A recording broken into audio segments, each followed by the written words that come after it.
Hi, everyone. I'm Scott Brandley. And I'm Alicia Coakley. Every member of the church has a story to share, one that can instill faith, invite growth, and inspire others. On today's episode, we're going to hear how two companions witnessed answers to prayers and realized there's always more to the story when God is the author. Welcome to Latter-day Lights.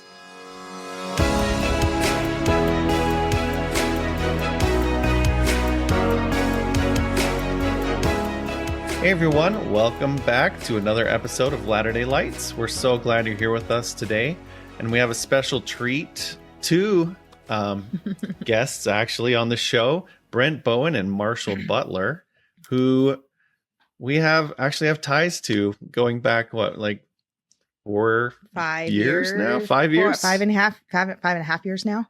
Yeah. 5.5 years ago. Yeah. You guys were missionaries in our ward. Yep, they are companions. And these are the missionaries that baptized my husband. So I'm really excited today because I get to hear a little bit more. Like, I know some of the backstory, but I get to hear a little bit more because they have a very unique situation. It's definitely something that I have never heard of happening. Like, in all of my time of being a member of the church, I've never heard this thing happening. I'm not going to spoil it. But it was really, really cool. And so we're excited. But before we get to the story, let's take just a quick second to introduce who you guys are. Brent Bowen first, and then Marshall Butler. Brent, do you want to start and just kind of tell the audience a little bit about yourself? Of course. As Alicia said, I'm Brent Bowen. I'm from Northwest Florida, and I served in the Logan mission and in the Ogden mission from 2017 to 2019. It was a great time, and it's where I got to meet both Scott and Alicia and Jon as well. And that's me. And what's your relationship status, your kids status? Okay. Where's all that going? I'm currently engaged to a wonderful young woman. Her name is Madison. She attends the University of Florida. No children. All right. For obvious reasons. I do have a cat in my bedroom at the moment, so she doesn't tear the house apart. There you go. Awesome. Very cool. All right. And Mr. Marshall, what about you? My name is Marshall. I grew up in the Washington, D.C. area on the East Coast, and then served in the Utah Logan mission the same time as Brent, 2017 to 2019. And then after that, I went to school at BYU, and I'm about to graduate there. With a degree in manufacturing engineering. Nice. And Brent and I are still friends. I got to see him in Florida last year. It's been fun. It's been, I guess, 5 years now since we were companions, and it's been fun to stay connected over the years. Awesome. That's cool because I only stayed friends with one of my companions, but we served together twice, actually. The one I'm friends with, because you guys served together twice, right? Scott just ruined it. Yeah. Oh, was that the secret? It was a secret. I never knew that happened. Oh, See, yeah. It's not very common. Well, I didn't know that was the secret. Oh. But yeah, it is rare to have that happen. So that's interesting. Yeah. See, this guys, Scott and I don't talk before the show. Apparently. I'm sorry, I ruined the surprise. Well, it's a cool story anyway, and I love it. That's really neat. Now I'm going to have to hear your thing. So, wow, there you go. Well, and Marshall, what about your relationship status? Tried dating different people over the years. Some of them went pretty far, but in the end, I am still single. Looking in Utah. I vouch for him. All right, we'll get some ladies emailing us pictures, stats. Let's see. So you're 23. I know 24? We have Clarissa. That's immediately where I went with this. Yeah, that's what I'm thinking. So that would be a good match right there. You should. Well, I'll give you her number when we're done. Okay, sounds good. Matchmaking at its finest. Oh, that would just make me so excited, guys. I can't even. Poor Clarissa. She's probably editing this episode, and she's like, "Oh, Lisa, stop trying to hook me up." Well, now, but now I'm in on it. So now she lives true. With me. So, oh, it's funny. Well, awesome. Well, we are excited to hear your guys' stories. So why don't we pass the baton over to you guys? Yeah. Go ahead. I'll jump in first if that's okay. I was called to serve in the Logan mission back in July, but then I went to the MTC and stuff in October of 2017. And I made it to Logan, and they said, well, your first area is going to be in Brigham City. And I kind of struggled a little bit at first. I wasn't having the best time. And I was talking to my mission president, and I was like, President, I don't understand. I'm not having a good time. I feel homesick. It's cold out here. I'm used to Florida where it's 75 degrees all year. Right. I don't know about the snow. I want to see my mom. And he said, well, here's what I'll do. He says, I've got a really good companion in mind for you. And I said, okay, I trust you, President. And this was President Allred. He was amazing. I love President Allred with all my heart.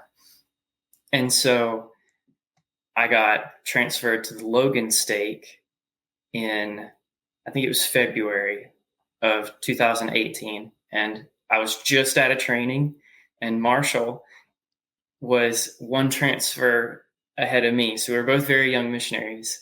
And that was one of my favorite transfers ever. We ended up serving together for 2 transfers, I think. Yeah, 3 months. And yeah, 3 months. And we had so much fun together. It was a great, great time. And I could never have hoped for a better opportunity than to be Marshall's companion. Nice. All right. And then Marshall, where were you at? Marshall's like, it was the worst. No, it was so fun. I'm just kidding. No, but leading up to that, though, I was in the Logan State, just so you know a little about the area. It's on the western part of Logan, and there's a lot of cows over there. We were on bicycles and trying to ride bicycles in the snow and ice with a lot of smelly cows, and isn't ideal. And so I wasn't too happy about the environment that we were in, because it was just a lot of time outdoors in the cold, and I just didn't like the cold. But I'm sure Brent hated it even more, being from Florida. But it was, anyways. And at the time, right before he came, I was with this other companion who had taught me so much. His name was Elder Gomez Perez, and he was from Mexico, and he was super smart. Went to an Ivy League school and was teaching me so many really cool things. And I was so excited to be with him. And then he left. And I was frustrated. I'm like, God, you're making me leave this awesome guy. Like, what, and then I had to stay in the cold place with the cows, and I wasn't super a big fan of being stuck there. I'm like, okay, great. If you're taking this person away, who's going to be coming next? And hopefully this is good. And Brent came, and it was on the first several weeks, is really quiet. He just showed up with this big coat, red hair, and a super quiet kid, and this big smile on his face. I'm like, okay, we'll see. Okay, this will be fun. I didn't know anything about him, and he was really quiet. And so several days that he just wouldn't talk very much. Kind of homesick, and would look at pictures of home all the time, and which is okay. I just was like, how do I talk to this guy? I'm just out of high school myself, didn't really know how to interact with people. Yeah. And so it just it took several weeks of first getting to know each other, where we opened up and were more willing to share just life stories and whatnot. Mm-hmm. And so, but it was a shift coming from this super, successful kind of guy who's, going to start his own business kind of person, to Brent, who's a super nice, lovable, quiet guy who likes hunting and whatnot. And so I was in the middle of that shift, trying to figure out, okay, how do I, navigate working with this totally different person? Right. But one thing Brent was really good at was he was really good at connecting with people, especially in that, because Brent is from a smaller town. Since we were in that part of Logan where people liked hunting and being outdoors, he could just have a conversation with anyone. Me being from DC, my dad's a scientist. I had nothing in common with these people as much. Right. And so it was kind of hard. But anyway, but Brent and I love being together. We built snowmans together in the snow and did a lot of fun late night. We were following mission rules, but still, having fun as we went out. Sure. You rebel. You were like, it was like 9:40. Yeah, like, ooh, we're gonna finish the snowman now. Yeah, we built Brent's first snowman together outside of the house we lived in. Very cool. All right, so you guys are partnered up. You're getting to know each other. Mm-hmm. Why don't you tell us what happens next? What happens next was one of the most frustrating people I think that we ever taught, individually or together. We were, I'm not sure how long y'all had been teaching him before I showed up, but when I got into the area, we were teaching him, and he was from out of state. He'd never really heard of the church until he got here, and he was excited to learn about the church, but he just couldn't let go of like these misconceptions that he had about our beliefs. And he was very religious. He loved the Bible, and I want to say he had a Baptist background. And he would ask us these really hard questions about like correlating between the Bible and the Book of Mormon. And I wouldn't have answers for him immediately. So we would go home, Marshall and I, and this was one of my favorite things. Marshall and I, when we would do our companionship studies, those were like some of my favorite times on the mission, was doing companionship study with Marshall. And so we would plan these lessons out for our investigator, and we would come back to him with the answers that we had decided on and that we had found in the scriptures. And he would never be open to our answers. He would ask us questions. We wouldn't know. We'd research it, and he wouldn't accept it. And that was a cycle that we followed for several weeks. And it was frustrating. And if I remember correctly, you guys said that he had like a lot of Old Testament questions. Was that right? Like that was like his big thing, was he just really liked the Old Testament specifically. And I'm assuming even though you guys grew up in the church, you're still brand new missionaries. And so it's not like you were scholars by any means. And the Old Testament is hard. It's very really hard, you know?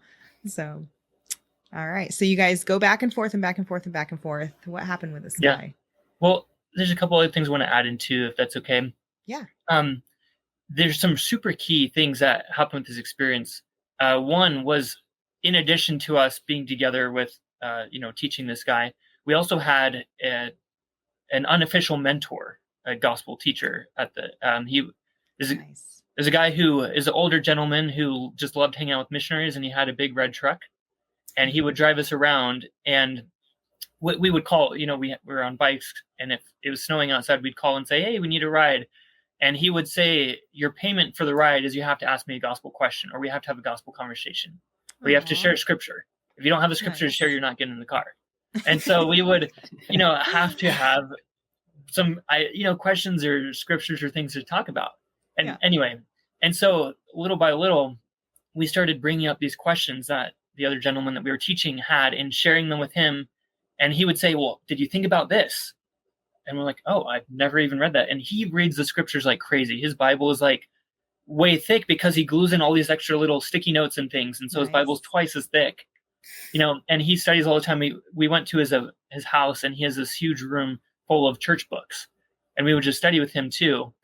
Anyway, but he's kind of what got us both excited about studying and about seeking answers for things. It wasn't, we were so young. We didn't have a lot of experience. It's not like we were so genius and found all this on our own. He was a great mentor in that sense. And so he gave us some answers to some questions that were a little bit deeper doctrine, but more so he got us excited about learning and really pushed us to study the Bible more. And the combination of that mentor at the same time as this other guy who was giving us really hard questions was a great combination.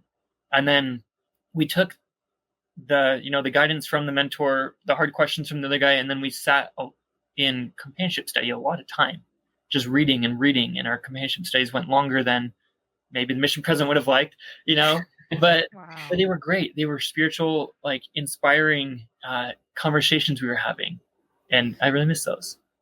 Oh, that's neat.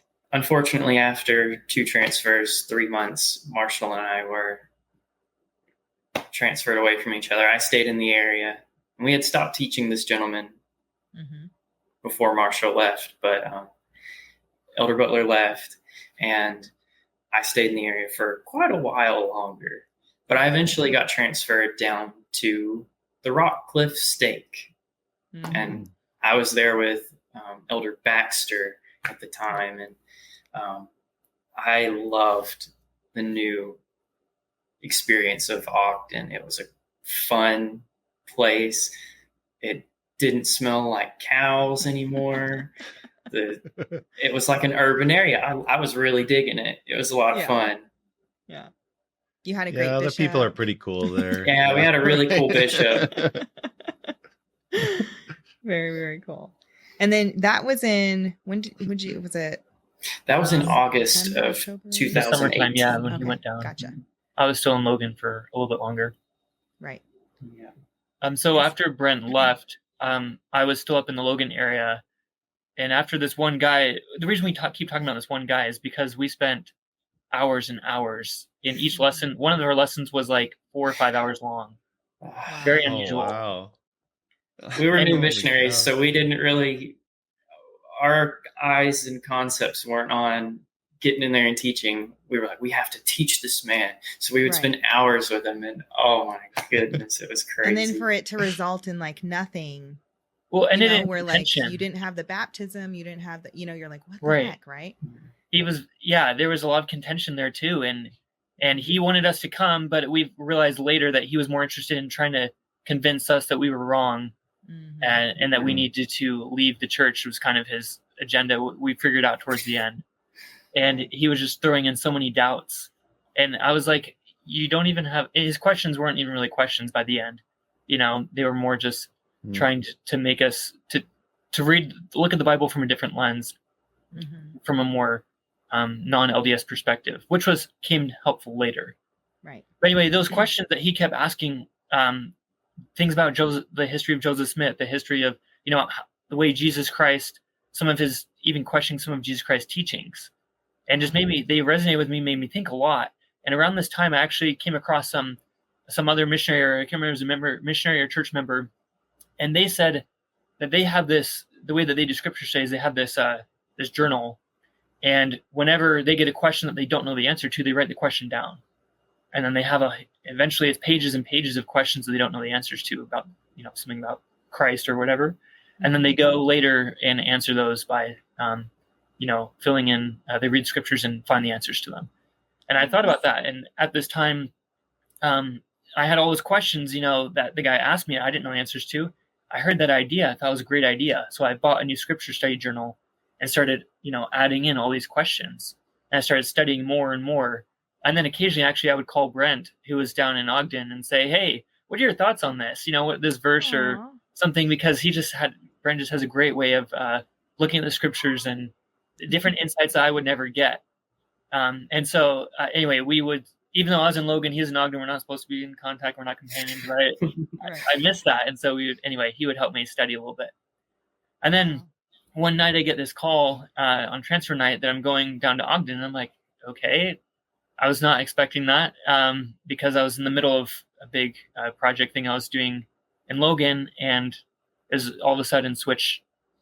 I was told by mission president I'd be in Logan for the next long, long time. And all of a sudden I get switched down to Ogden. It was weird. And so anyway, I go down to Ogden, find out Brent is my companion again. I only had one companion in between. Oh, and so wow. That is unique. Yeah, we were like together, left, and then right back together again. But what was interesting was in that one transfer that was switched, the mission changed. We had a new mission president come in, and the new mission president apparently didn't know that we were companions before. And so that was key, because Brent left in the summer, and the new mission president came right in July.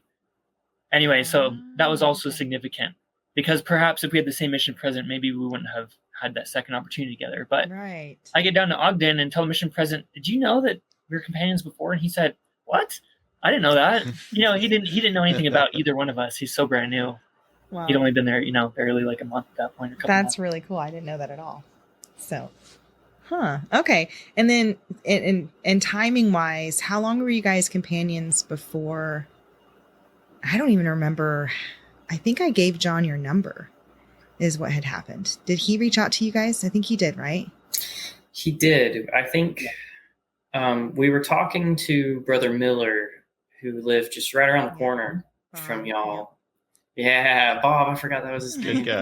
guy. we were talking to Bob, and he told us about Jon and how he was kind of ministering with Jon, and Bob was actually kind of our in sort of, because he was our little bird, and I think Alicia's the real in, though. I think Alicia's the real in. I do not get any credit for that at all. No, seriously, like, yeah. I want to say it was Alicia that texted us and said Jon wants to learn about the gospel, and so we had dinner first. I think is that how it went? Okay. I'm pretty sure you had dinner to make sure we were cool or something like that. You wanted to see who we were. Well, so like our story was one of the first few to be aired on the podcast. So if anyone wants to hear more of the details of like what was going on with us, you can listen to Jon Coakley's story. But the gist of it was Jon and I were getting ready to get divorced. We were like really bad off, and he had this whole powerful moment, and he had started thinking about, the church and stuff. Like he wasn't a member. We'd been married for 13 years. And so he called me one day, and he had asked me for the missionaries' phone number so he can set up those talk thingies. And I was like, why? And it turns out that he had started reading the Book of Mormon without me knowing. I didn't know he was looking into the church. I didn't know any of this kind of stuff. And so he got to Second Nephi, and he knew that it was true. And he was like, I have to set up the talk things. Like I said, I was not a part of this. It was totally like, we'll give it to Jon, we'll give it to Zach, we'll give it to Bob, we'll give it to everybody else.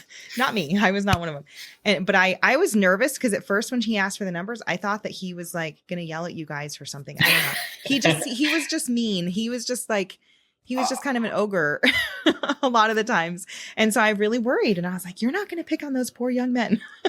But he just wanted your numbers for the talk thingies. And he said that he knew that the Book of Mormon is true. And so I was like, oh, okay. It was very weird because, like I said, we had decided to get divorced at this point. And so I didn't really know, like, I was happy, but I was like, oh, I don't like, this isn't changing our marriage, like was kind of what I was thinking at the time. So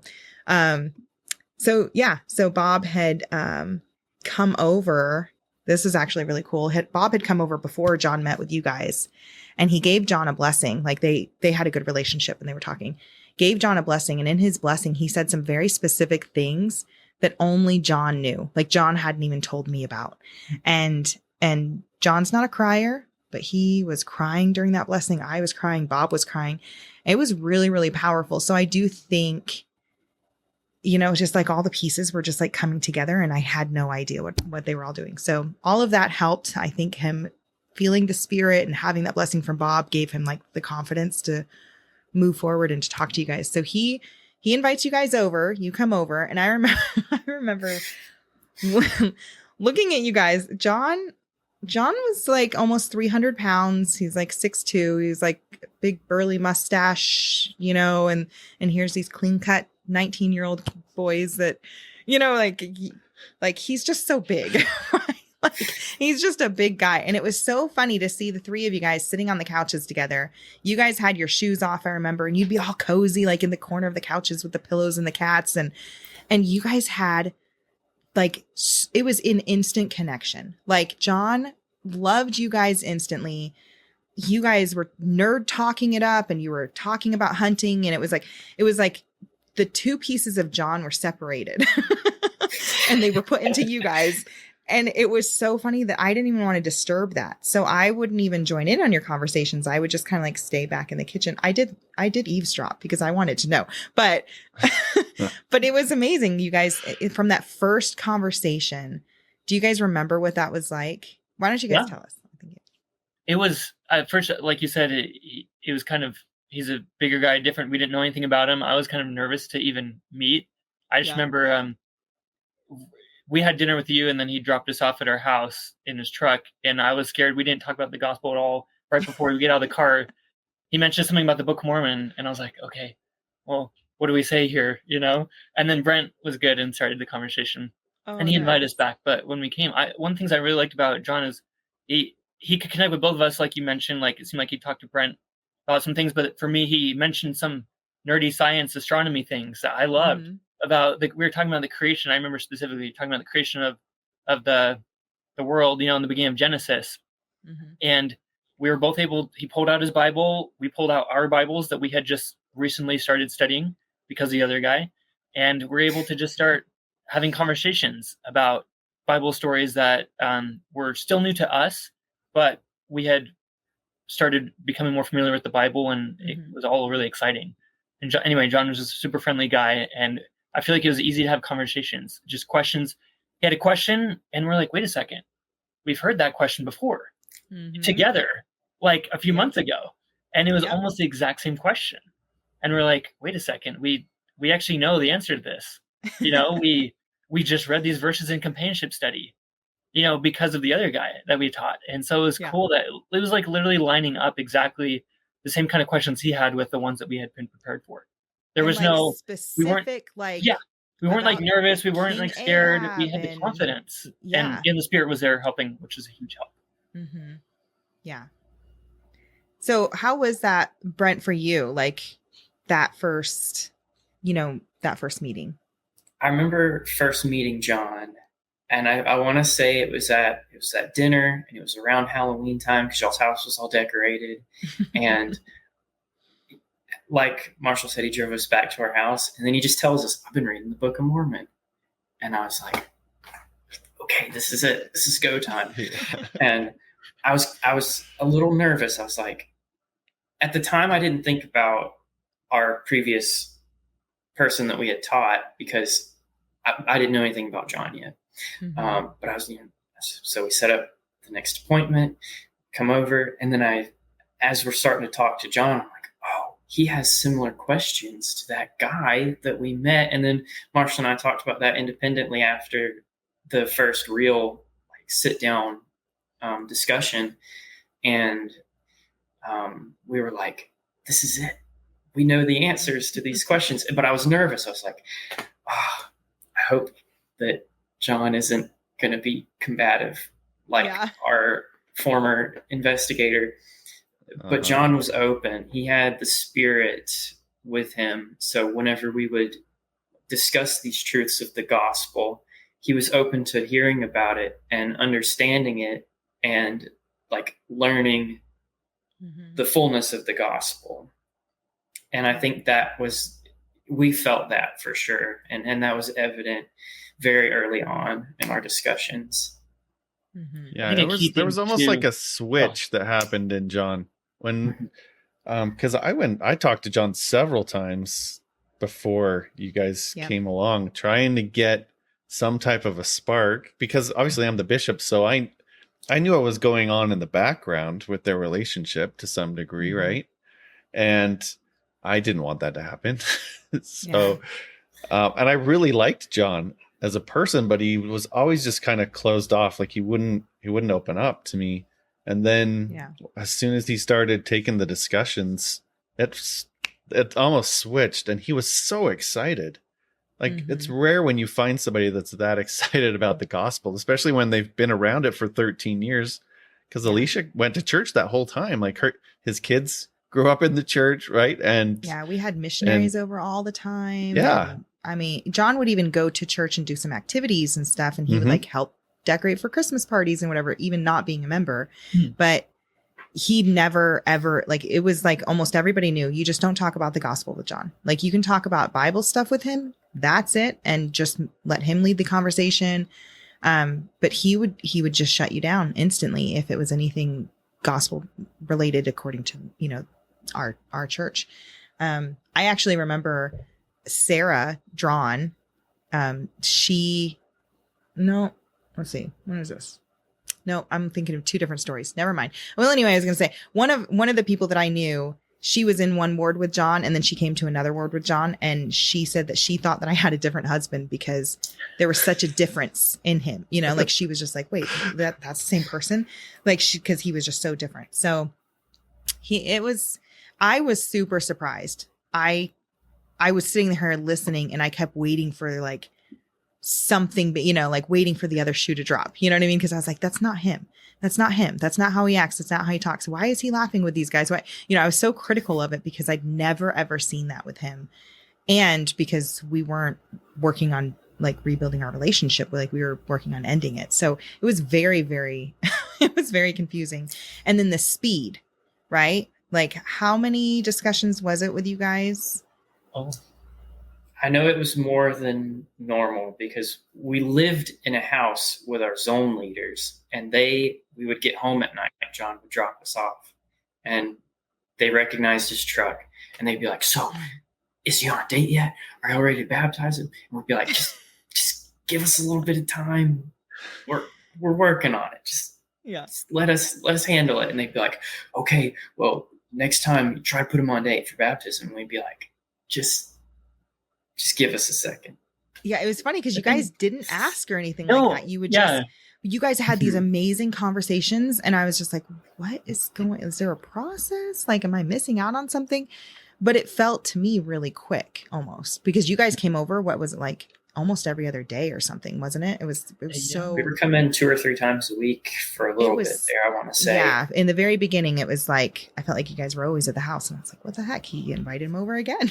Okay. Well, it's just fun. And it felt natural. I think that's the big difference was both of Brent and I were not the kind of, there's different kind of missionaries out there. We weren't the kind of missionaries who were like, all right, we're going to go in and baptize this person. No, we were just like, we're here to be friends and to just have conversations, help him learn. I remember for the first several appointments, I had in my mind, I was not thinking about him getting baptized. I was just thinking about, hey, there's this really cool guy. I just want to talk with him. And let's tell some fun stories and make the scriptures fun and exciting. And we just were pretty casual and about the way that we were kind of teaching in some ways. And I think that may have helped too, that we weren't very strict of like, okay, we're going to teach this principle and this principle, and the lesson is complete. Now we can leave. It was very much of kind of more of a friendship. But we still made sure we taught that through that whole thing. And it was, the cool thing to me was I feel like John was almost pushing, like he was kind of driving it, because Brent and I weren't the ones asking those, hey, when are you going to get baptized? He was at the end of the lesson. He was like, well, when are you coming back? Like, yeah, we can come back again soon. Yeah. And he really did want you back soon. And it was funny because it was October. And during that time, I think it was just after the first couple lessons with you guys, maybe, we had the opportunity to go to General Conference. And so John went to General Conference, not as a member of the church. And in General Conference, the session that we were in, almost every single speaker brought up one of the things that you guys had discussed. They brought up, all these old Bible or Old Testament stories or references. And specifically, I remember them talking about King Ahab. And that was something that John was just like, I don't know why, but the whole thing just really resonated with him. And you guys had discussed it quite a bit. And so it was just really interesting kind of seeing like how Heavenly Father had like prepared like all of these things, right? I mean, after 13 years of me like begging him to do something with my husband, you know what I mean? Like it took that long, but like everything just started falling into place really, really quickly, almost to the point where it scared me. Like I didn't know if I could believe that it was true, and I like didn't want to get super excited, but I do remember talking to Scott. So why don't you guys tell us before I get to that part, like, what was that? How did that go for you when you did ask about baptism? I was scared. Marshall, I'll hand it to you. I was really scared. I was scared too. The last several times we tried that with other people, it didn't go so well, And so I was really scared. And I think we had someone from the ward over with us, the back, so we weren't too scared because we had a backup, But I remember we asked about that, and then I don't remember exactly how we asked it, but I just remember when he was like, yes, we're like, oh, what? Like we seemed somewhat confused and like excited, but like surprised. It caught us off guard because we were like so scared that he was just going to say no and we were going to be all sad. But anyway, Brent, what else would you add to that? I just remember feeling so nervous. I was like, I don't like, timing is everything. And at the time, our mission was some missionaries in it, some zone leaders, our zone leaders that we lived by the 3-week conversion cycle is what they called it. It's like, so you meet somebody, you teach them all the lessons within 3 weeks, and they're baptized on the 21st day. And that's kind of crazy to me. Wow. And I thought it was crazy at the time. I was like, 21 days, that's not much time. I was like, I'm lucky if I can even meet 3 times in 3 weeks with some of the people that we're teaching. How do you expect me to get them ready for baptism in that amount of time. And so I was nervous the whole time. I was like, I don't want to say anything to like scare Jon off, to like ruin this like good like missionary relationship that we have going on. And so whenever it finally came up, do you want to get baptized? I remember I was like holding my breath. He's like, yeah. And then I was like, oh, it was just that easy, I guess. But timing's everything. I feel like it had to have happened on that day. No sooner, because that was the day that he was the most prepared and the most willing. Yeah. To accept that. I'm all about timing. Before you guys came, there was another set of missionaries, and I went and taught. It was a lady and her daughter, and we had some great discussions. Things were going really well, and they asked her to be baptized, and she said yes. And then the own leaders came back, and they're like, "You need to push the date." I'm like, "What? Why? Like, she already said yes. Why do you have to push the date?" And they wanted it to do it like that week. And so they tried to push it up, and she just never answered the phone again. You know? Yeah. So I think it can actually backfire if you push too hard. I think timing is everything, and you have to really follow the Spirit, not an agenda, I guess you could say. Yeah. So I'm glad you guys did that, because that's the right way to do it. I think. We all are very glad. We're both aligned in that way. Some missionaries, there's one companion that's very strict on like Scott that you were talking about, like that kind of missionary, and some are the more slower and follow God's timing kind of missionary. And when you have a mixture of those, there's contention, and you can feel when someone's being taught, that one's trying to push more than the other. But it was actually a blessing that both of us were both on the more let's take our time and let's teach slowly kind of approach. Yeah. And I think I mean I can't speak for Jon, but just based on the conversations that we've had, that was the key difference with you guys versus any other times that he's met with missionaries before, was because your intent was just to get to know him and love him and just teach him a little bit of something. Whether he did anything with those teachings, there wasn't that agenda. There wasn't that ulterior motive with you guys. And I think he could really, really feel that you guys just genuinely, wanted to help wherever you could, whatever that looked like. And so, and I think, you being prepared, that was something really special to Jon too, because he felt like you guys took your mission seriously, that you weren't just out there doing it just to do it. And, but that you were really trying to learn about God's word and about the gospel. And you were really trying to teach other people. So I think that he respected that immensely, and it allowed him to kind of like lower his walls and be more receptive to the Spirit and to saying yes when you guys asked him about baptism. I remember calling Scott at one point. Do you remember this, Scott? And I was like, I can't remember if I called you and told you that he was meeting with the missionaries or if he was getting baptized. I think I said that he was getting baptized. I can't remember the call, but you were like, what? Like you were so like, really? Like you were so dumbfounded. It was so funny. And I was like, yeah, I don't know. I don't even know what to think about this right now. I think our entire ward showed up for the baptism. I swear. Like everyone was taking bets. Is he? Is he going to get in the water and then say, just kidding? I don't know. But we had a lot of people show up. It was a very untraditional baptism. I even like down to the program. Jon does not. I still have that program somewhere in my room. I think I do. It's so funny. Yeah, it's like.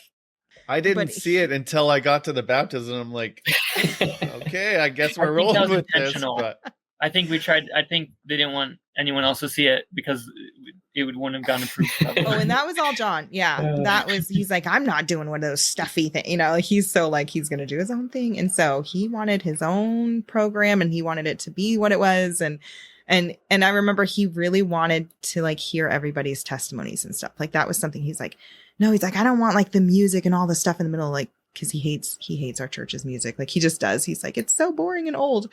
But so he wanted a lot of people. And we had so many people, we had to go back into the chapel right? Like we couldn't fit in the young women's room where the baptismal font was. Like we had to go into the chapel because there was just too many people. And so we had like our own little testimony meeting during his baptism, which was pretty cool. And Yeah, I don't know. Yeah, awesome. I do think everybody was kind of like, they were all holding their breath to see if it was really going to happen. So, yeah, that was really interesting. So after that, how long, I don't remember how long you guys were together before you got split back up. Not much longer after. I was going to say it was John's almost baptism. shortly after, right? Well, when was his baptism? What? It was December 8th. December? Mm-hmm. I think it was in January that I left. Yeah. It was a little bit before, because I remember Elder Barney came in to be my companion, and we actually spent Christmas Day. Oh, you're right. With the Coakleys. It was Christmas time. It was It was like right the day before before Christmas. Christmas or something. Or the week Crazy before. like that. That's It know? was so close to the baptism. I remember thinking like, Mhm.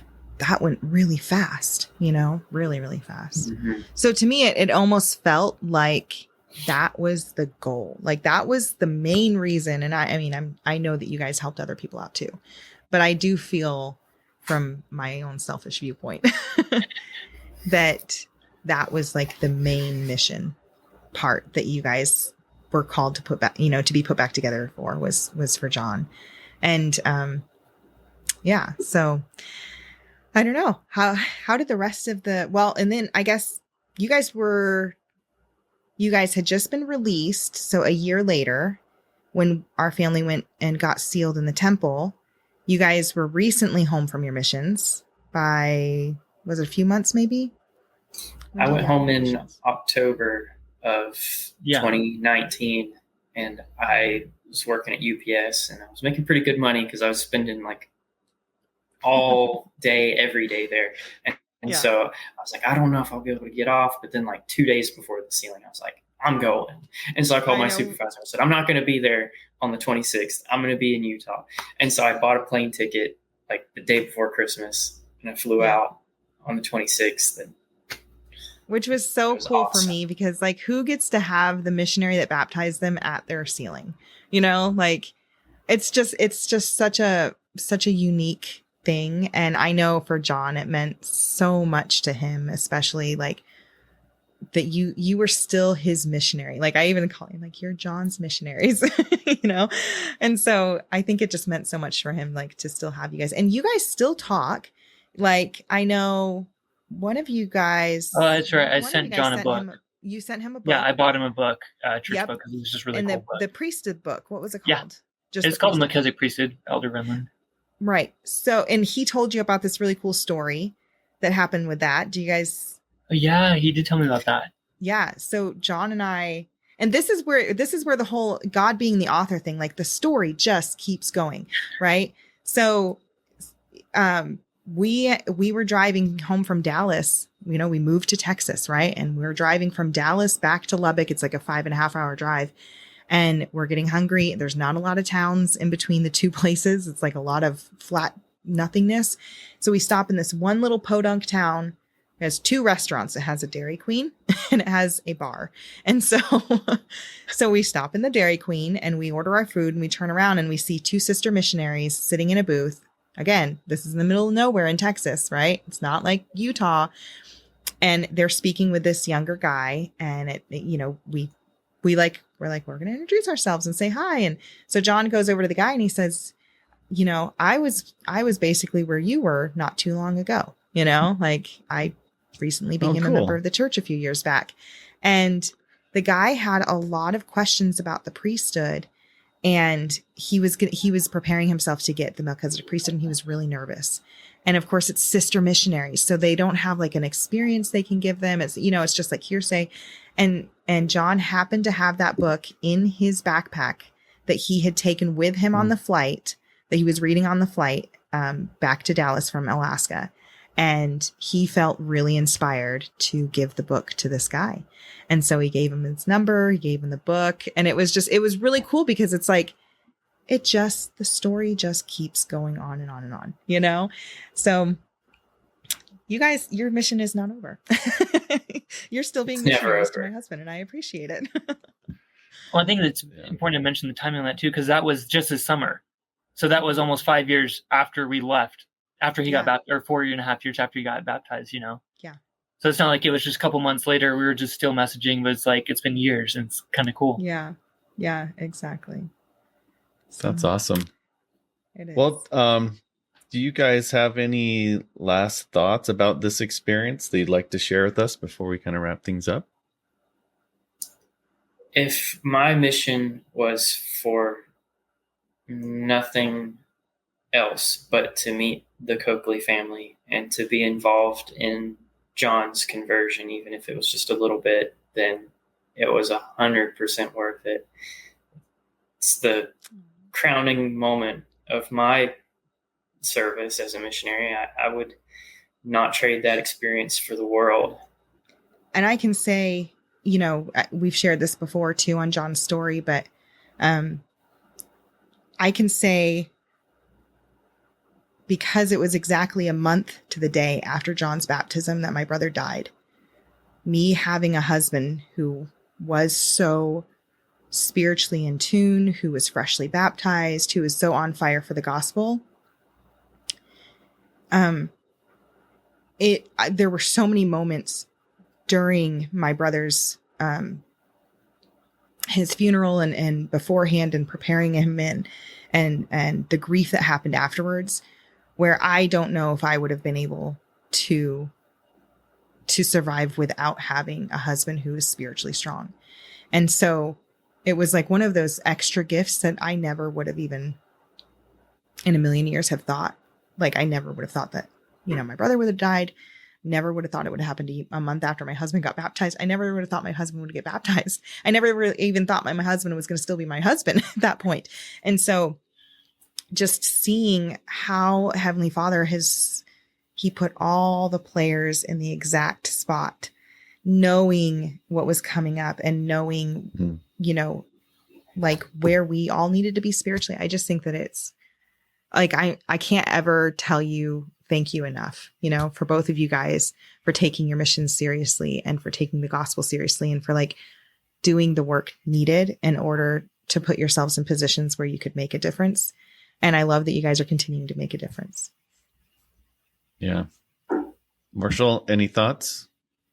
Yeah, I would say that this experience and Alicia, I really appreciate you adding the details about your brother as well, because that just expands, you know, that story that is continuing on. This, reflecting back on this story, has been really helpful in my life because I've had in the last several years, you know, several disappointments with dating or with career things and whatnot. And this story has helped me, when I look back in my journal and things, remember that God is revealing his will little by little over time, or revealing the path we're supposed to follow. And so in the moments now when I'm discouraged about something not working out in life, then I can think about and realize that maybe there's something coming next. You know, maybe I don't understand how everything's going to happen. And Alicia, when you're praying for 13 years, that's a long time. And I've only been praying for, you know, a few months and I'm complaining.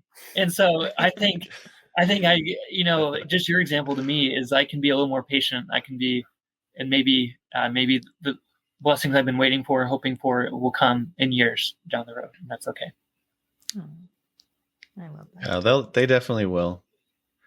And I mean, you guys are awesome. Thank you so much for, you know, just hanging in there and having the faith to go on a mission and to, you know, go through the experiences that you have. It's funny how life just kind of ties people and experiences and timing all together to make miracles happen. And I think that's what happened here. Yeah. Jon is a miracle. and Yes. and he's blessing a lot of people's lives because of all of those things coming together and him being baptized. Yeah. So yeah, definitely. I had a thought. I just want to read this one little thing real quick. And this is from my son. This is something that he sent to me, and it was just so profound. And then so in looking at a situation where he really wanted to give up, he had this experience where he had this information given to him, and he told me, he said, the top reasons why you don't want to be here are the same reasons you need to stay. And so I think in that moment, or maybe you're dealing with something and you just really don't want to deal with it, it could be the very reason why you have to deal with it. It could be the very thing that Heavenly Father needs to put in your place so that the rest of the story can be written and so that it can be beautiful. So thank you guys for coming on and for sharing your story and for just being you guys. Like, you guys have brought so much light and love and joy into our lives, and like we can never repay you for what you did for our family. So we love you guys. Dang, I almost made it through without crying. I got really close. Oh. Yeah. Well, and thank you everyone for watching this podcast. We couldn't do this without you and without your support.